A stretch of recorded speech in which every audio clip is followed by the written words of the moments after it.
Pikmin 3 has 5 types of Pikmin. Red, which are immune to fire, blues, who can swim in water, yellows, who can break down electric fences and light up rooms, winged, who can fly in the air and lift up gates, and rock, who can break glass with their hard bodies. Each type has a purpose, and each type is needed to beat the game. Let's look at the distant Tundra for example.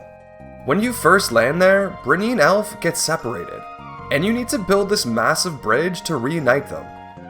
To build this bridge, you need to find pieces of it scattered throughout the level and reassemble it. To do this, you need to utilize yellow Pikmin to break down these fences, and rock Pikmin to break down these crystal formations. You need both to build the bridge. At least, that's what I thought. What if I told you it's possible to do it with only one type? What if I told you it may be possible to beat the entire game with only one type? And that type is Rock Pikmin. And I say may be possible because I honestly don't know. But come with me now as I find out if it's possible to beat Pikmin 3 with only Rock Pikmin. So you guys are basically forcing me to ask for subs early in the video, because every time I do it, the support we get is insane. It took us 2.5 years to get to 10k subs, and we've almost hit 20k in less than a month. So, thank you. And yeah, if you like the videos on this channel, please consider subscribing, and even if you don't, please enjoy the video. So as is tradition in these videos, our very first day, we are forced to use a Pikmin type we don't want. In this case, 2 types. We are forced to use yellows with Charlie and reds with Elf. We can't really do anything about it because we need to complete the tutorial to start the game. So we finish it and move on to day 2. And on day 2, we land in the Garden of Hope, where we can find our rock Pikmin. All we need to do to get them is build this bridge, break down this wall, and kill the Medusal Slurker. Unfortunately, we only have red Pikmin at our disposal, so we'll have to find a way to do it without them. If we go into the river with Elf and then walk straight into these rots, we can use them to clip out of bounds. If we then walk forward and fall into the void, Elf will disappear and will magically be teleported back onto land, skipping any need to build the bridge. Unfortunately, that's all we can do without reds though. There's really no way around this wall without breaking it down, and even if we could get past it, we still have to kill the Medusal Slurker to save the rock Pikmin. So unfortunately we'll have to use our reds once to break down this wall, and then again to kill the Slurker. And once we do that, we finally have our rock boys. We then spend the rest of the day picking up a couple fruits and saving Brittany. After that, we call it a day.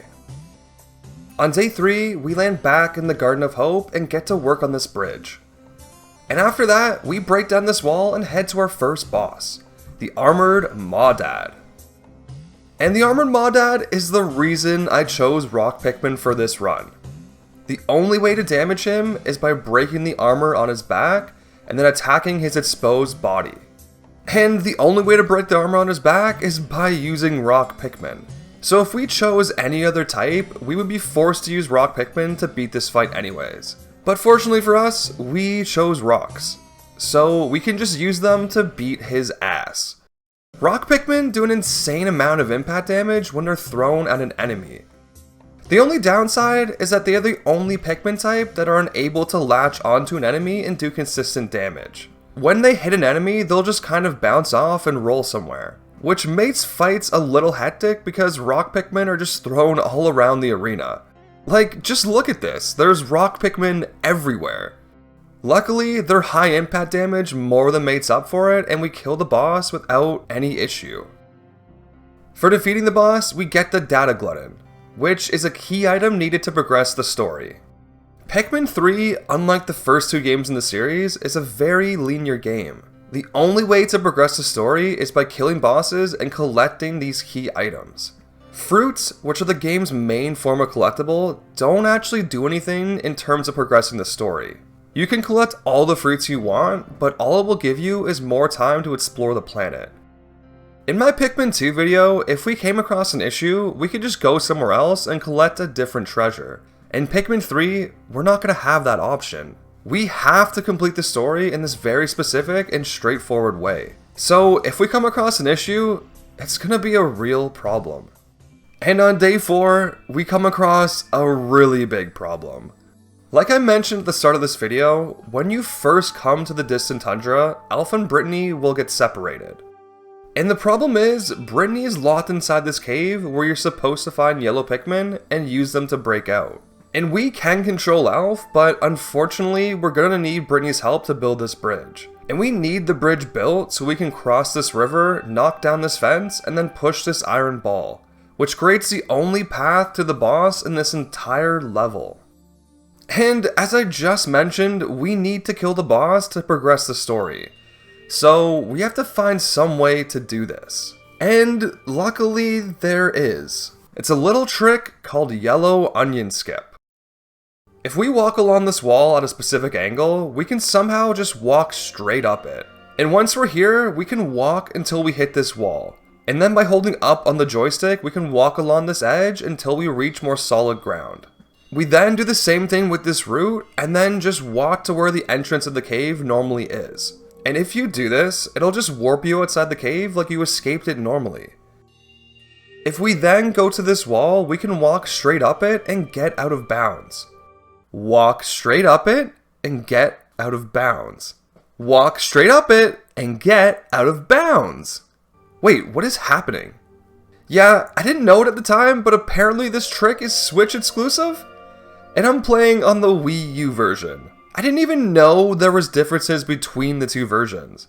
But as you can see here, the walls in the cave look completely different. And maybe somehow this affects the trick in some way? I don't know. But either way, this is a big problem. Since we can't get to the boss through the intended way like I mentioned before, we have to get out of bounds and push this bag down from the opposite side. Once the bag is down, we can enter the cave from what is supposed to be the exit. You're only supposed to be able to push this bag down once you defeat the boss. But by getting out of bounds, we can do this early. But we can't get out of bounds because I'm playing on the wrong version. There is a way to get out of bounds in the Wii U version, but it involves using yellows and the dodge whistle. And since I wasn't about to drop 80 bucks on a brand new game just to do this stupid trick, I decided to go with this method. And since we had already escaped the cave without actually getting yellows, I had to reset the day. So I did, then got some yellows and escaped the cave. And then used the yellows to break down this electric fence. Because the only way to get out of bounds in the Wii U version is in this area. After that, I used Alf to get the dodge whistle, which would be crucial for getting out of bounds. And then with Brittany, we made our way over to the slide. By coming to this corner here and using the dodge whistle, we can roll over to the right and get on this ledge. And by carefully walking down this ledge, we can make our way over to the stone structure and walk over it. And once we come to the end of the slide, we can once again use the whistle to roll left and right over the slide. We can then walk out of bounds until we reach the other side of this electric gate.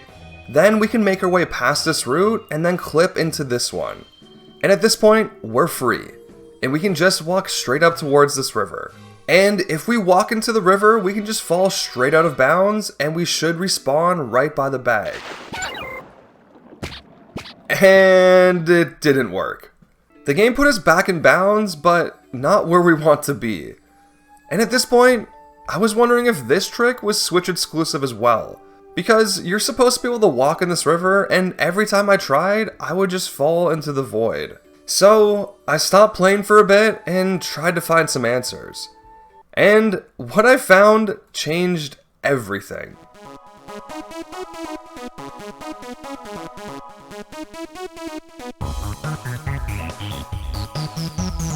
I didn't find out if this trick was Switch exclusive. I found a completely new trick.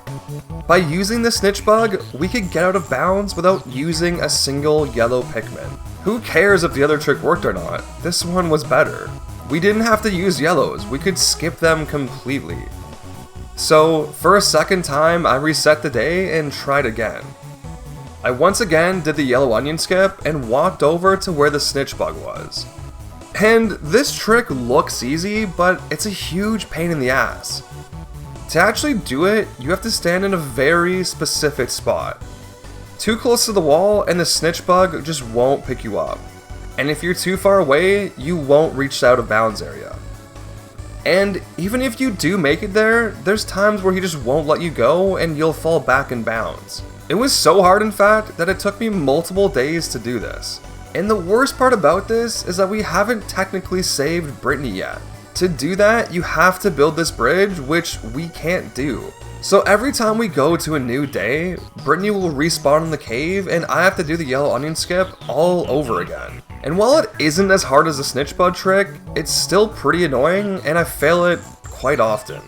But luckily the stars do align and I get the yellow onion skip and the snitch bug cooperates and brings me out of bounds. I then bypass both routes like earlier and make my way over to the river. And it turns out we can just totally walk in the river. I'm just bad and didn't walk up the shoreline far enough. Once we're in the river, we can just walk straight through the rocks. And then move along the shoreline until we fall into the void and spawn right behind the bag. With Brittany behind the bag now, we can bring over Alf and throw our rock boys on top of it. Then, with a whistle from Brittany, we can call them over and move the bag, giving us access to the boss without having to use yellows or build the bridge. After multiple hours and 3 different strategies, it was done.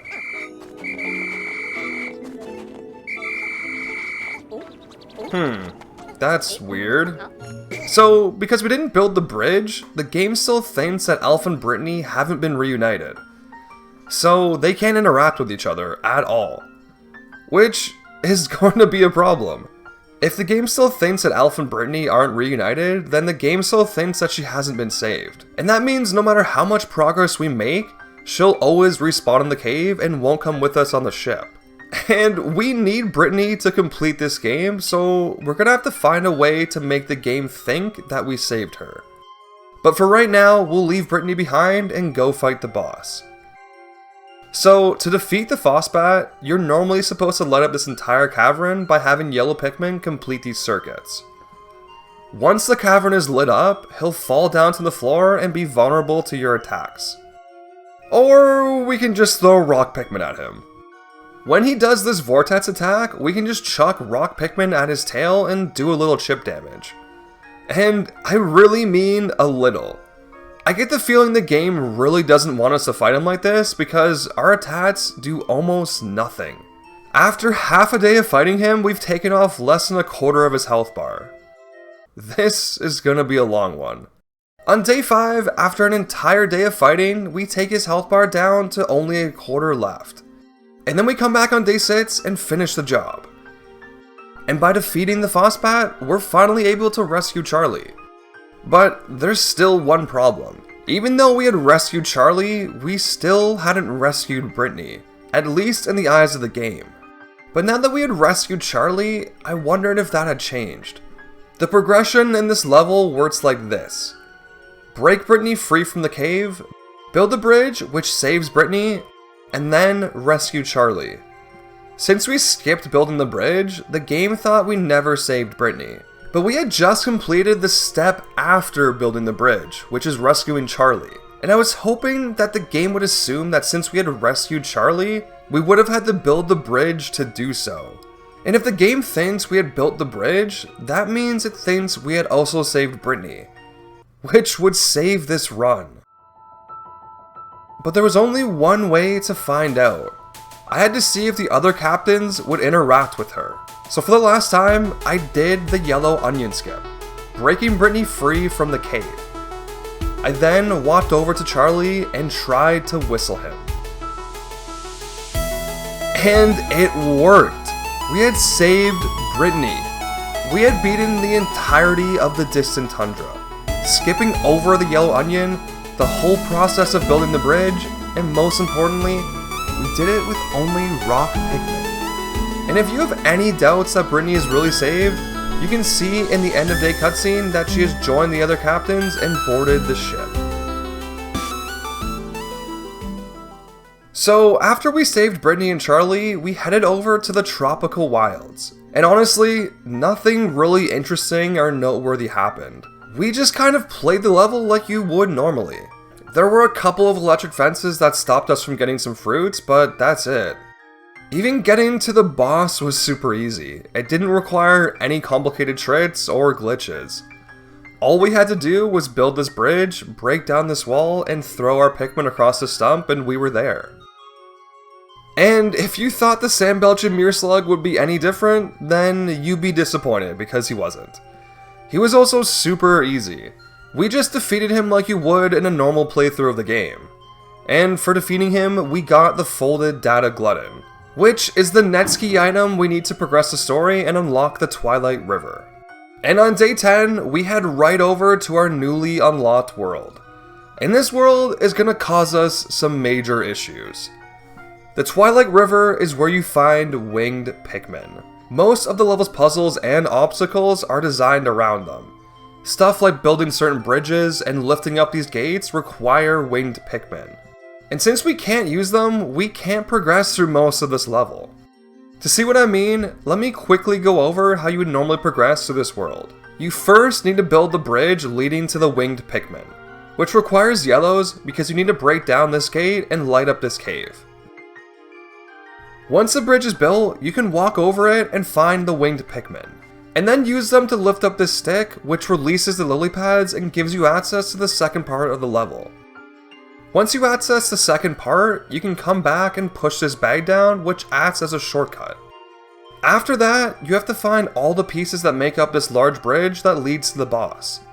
And most of these pieces require winged Pikmin, like the ones here or the ones trapped under this clipboard. But as you can see, we basically can't do any of that. We can't even unlock the winged Pikmin, because you need yellows to do so. So what the hell are we gonna do? Do you recall that bag I was talking about earlier that creates a shortcut back to the first part of the level?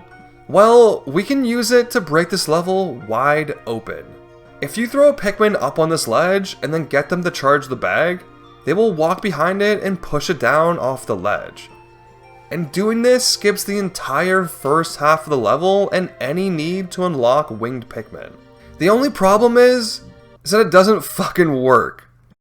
To stop people from doing this, Nintendo put an invisible wall here.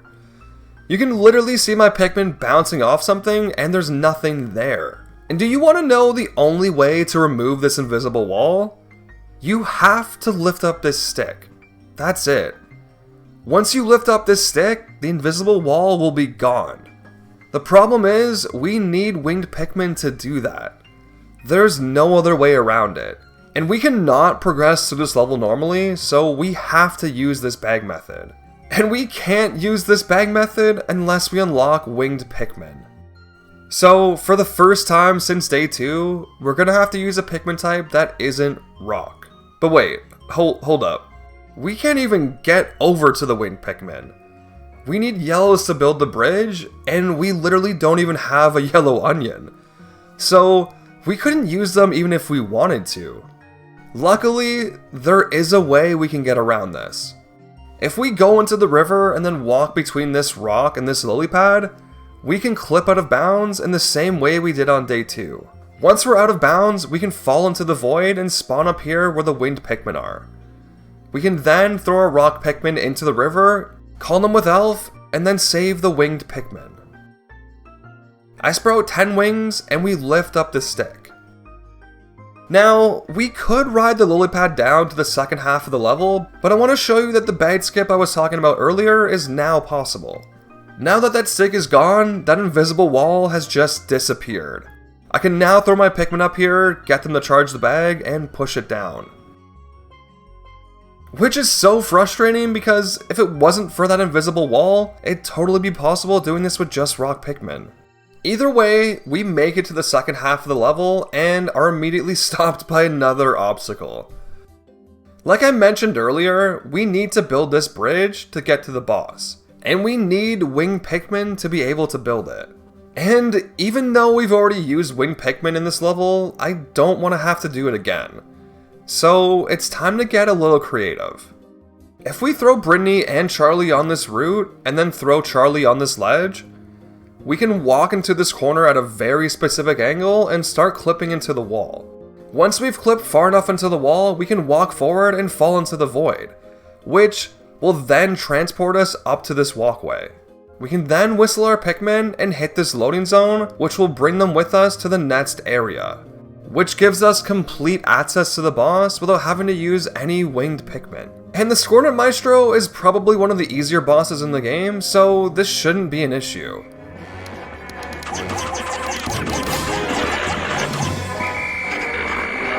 Oh, that's not good. Yeah, we can't throw Rock Pikmin high enough to hit him. I tried for so long, and there's no point in this fight where he drops low enough to be hit by them. But I wasn't ready to give up on this fight so quickly, so I tried a couple things. The first thing I tried was throwing a captain up on one of these ledges. I was hoping that if I could throw a Pikmin from one of these ledges, they would have enough height to hit the Maestro. But these ledges were so slippery that anytime I turned around to throw, I would just slide right down them. I needed to find a spot where I could get a captain stuck so they wouldn't fall down off the ledge. And where this mushroom was seemed to be the perfect candidate. By throwing a captain up here, I could get them wedged between the mushroom and the wall, which allowed me to actually turn around and be able to throw properly. But there was a problem. To actually get the Maestro in range of the captain on the ledge, I had to lure her over there with the other captains. And while I did that, you can see in the background that the Pikmin and Charlie are just sliding off the mushroom. So I had to constantly switch back and reposition Charlie just so he wouldn't fall off. Which was a huge pain, but after a while, everything lined up and I finally got my shot. And it still wasn't high enough. After all that, I still couldn't even hit her once. I think this would be possible with other Pikmin types like red or blues, but unfortunately not Rocks. They have the lowest throw height in the entire game, and it's completely stopping us from beating this boss. So for the second time in this level, I bust out my 10 winged Pikmin and proceed to beat his ass.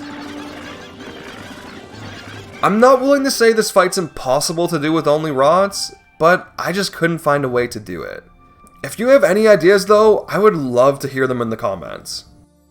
Anyways, we save Louie and start bringing him down the tree. And since we didn't build the bridge, there's actually an invisible wall here that stops us from bringing him down the walkway. But if we call our Pikmin off him and then pick him up again, and do this a bunch of times, we can slowly clip Louie through this invisible wall. And with Louie now saved, it'll now trigger this sequence where he steals all of our food and breaks this wall in the Garden of Hope, giving us access to the second half of the level and blue Pikmin. The way you're normally supposed to do this section is by getting blue Pikmin and using them to find pieces to build this platform. Once the platform is built, you can throw your captains and Pikmin across it and build this bridge from the other side. And once the bridge is built, you can walk across it and go and fight the boss. But thankfully, we don't need to do this. If you pick up Elf with Charlie and then come over by this rock, start a throw and then turn, you can clip Elf out of bounds. Then, by hitting the dismiss button, you can push him out into the void, which then spawns him on the other side of this bridge. We can then throw a Rock Pikmin into the water and whistle them with Elf, and they'll hop up in this little space between the bridge and this rock. And now that we have our captain and our Pikmin on the other side of the bridge, we can go and face the boss.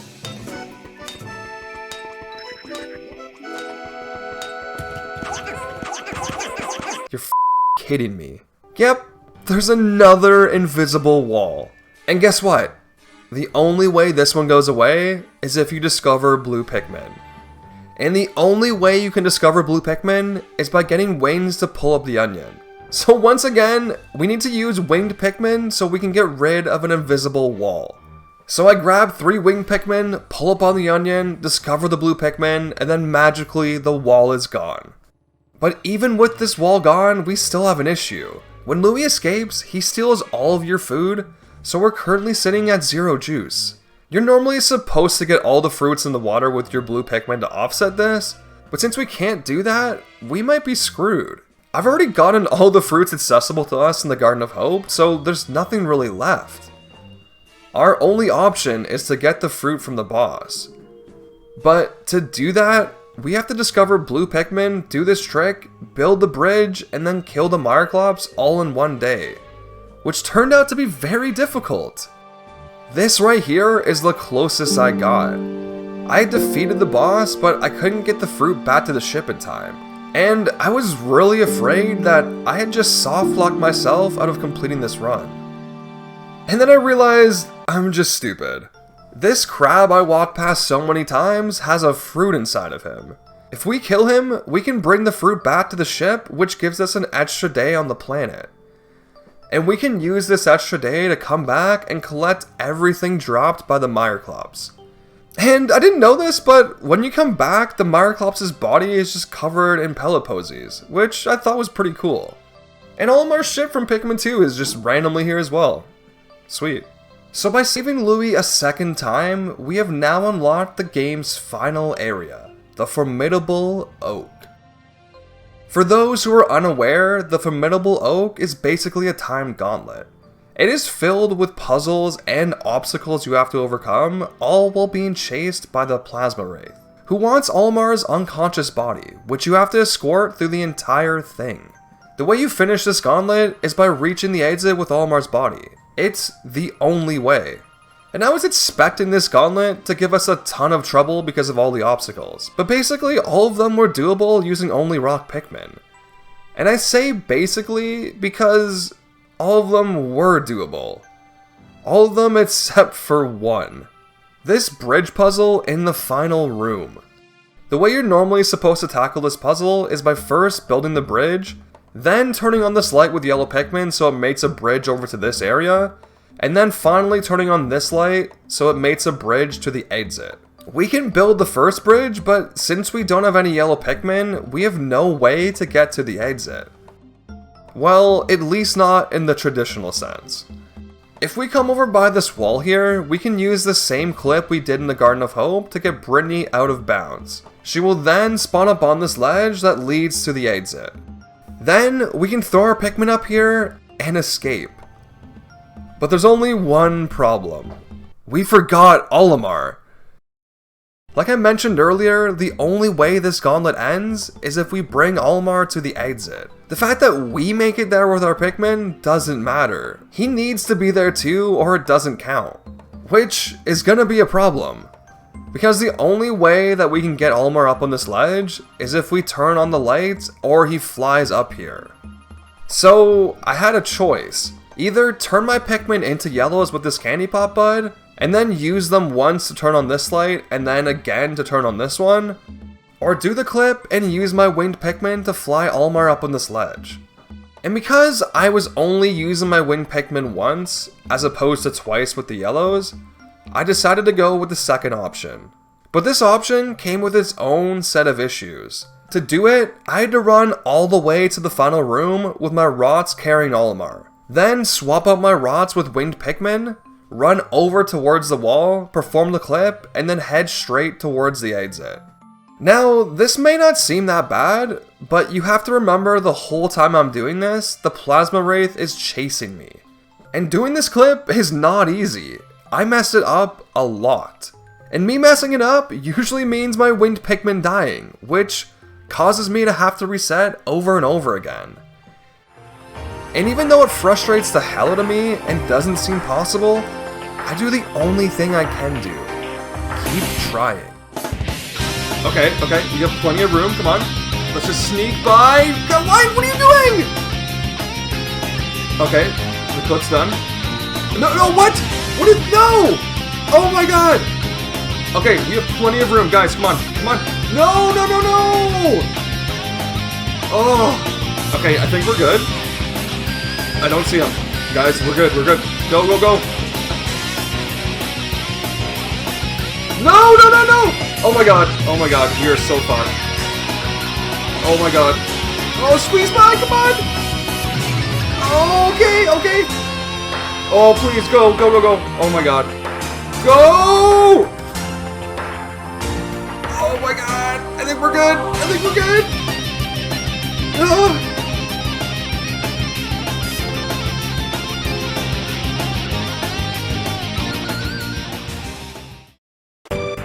After many failed attempts, we finally make it out.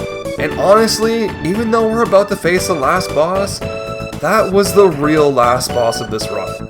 because the Plasma Wraith is pretty trivial with Rock Pikmin. His most deadly attack, this piercing move, can't even hurt them. So the only way they could really die is through these environmental hazards, but environmental hazards in Pikmin 3 are a complete joke, so they really aren't in any danger at all. And because of that, we take down this boss easily, finishing the game in the process. This run was really hard, mostly because of how strict Pikmin 3 is with its progression. Even though we physically got to certain places, it wouldn't let us by because we didn't do things in a certain order. And because of this, we had to use a Pikmin type that wasn't rock 6 separate times. We had to use reds on day 1 to break down this wall, and then again to kill the Medusal Slurker. On day 10, we had to use wings to lift up this stick so we could get by this invisible wall. Then on day 12, we had to use them again to kill the boss. On day 13, we had to use them once again to discover blues to get rid of this invisible wall. And then finally use wings one last time on day 18 to carry Olimar up on this ledge and escape the Plasma Wraith. 6 times in total. And considering how strict this game is, I was happy with that. Hey, if you're looking for some more Pikmin challenge videos, why don't you check out these ones here.